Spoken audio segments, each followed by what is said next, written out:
Let's start with something brutally honest. The moment you stop chasing her, she starts noticing you.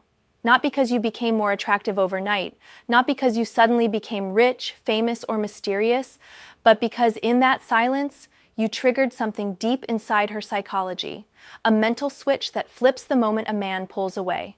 Sounds manipulative? It's not. It's biological, psychological, and brutally effective. Most men don't get this. They think constantly texting, always calling, showing up, begging for her attention will earn her love and respect, but it doesn't. In fact, the more available you are, the more invisible you become. Let that sink in. You see, when you stop contacting a woman, you force her to feel the absence of your presence.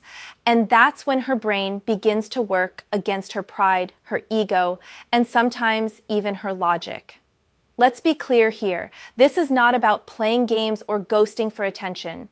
This is about understanding how attraction actually works in the female mind, and why silence, distance, and detachment can sometimes speak louder than words, louder than affection, louder than any romantic gesture you could ever make.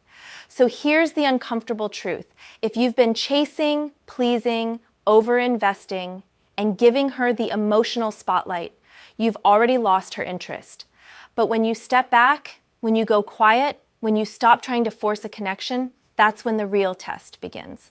That's when you'll see her real behavior, her true feelings, and whether you were ever more than just another guy in her phone. In this video, I'm going to break down what happens when you stop contacting a woman, from the initial confusion to her sudden obsession and the secret behaviors she'll never admit to anyone, except herself. This isn't about bitterness. It's about clarity. It's about power. It's about reclaiming your time, your energy, and your confidence as a man. Because here's the truth that nobody wants to say out loud. Women test men constantly, not with malicious intent, but because it's built into how attraction works. They test your confidence, your boundaries, your emotional strength, and most importantly, your self-respect. And if you always fold, always chase, always respond immediately, you fail that test. But when you stop reaching out, when you let go and allow space to grow, you shift the dynamic completely. Suddenly, she's the one overthinking. Suddenly, she's wondering, did I lose him? Suddenly, she's replaying old conversations, checking your social media, asking her friends what they think. Why? Because you just did something most men are too afraid to do. You walked away from her validation.